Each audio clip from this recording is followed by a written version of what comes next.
JM memberikan apresiasi. Untuk anak laki-laki, Pak JM akan memberikan sarjana dan taruh. Di tahun kedua, karena kita sekolah mulai tahun 2020. Jadi kalau SD kelas 1 kelas 2, SMP kelas 7 kelas 8.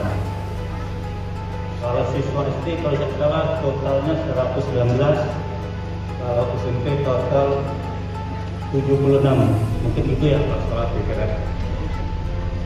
Siswa-siswa ini terdiri dari mulai dari Kecamatan Tanjung Agung sampai Kecamatan Pekalongan ini.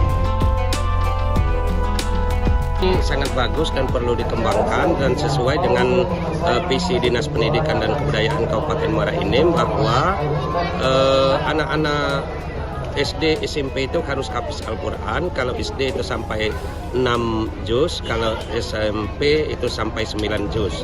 Dan ini sungguh kegiatan yang luar biasa karena ya, dulu kalau musim saya sekolah untuk mencari orang berjilbab itu sukar, apalagi nak hafal Al-Quran. Nah sekarang anak SD baru kelas 1 sudah hafal Al-Quran 1 juz.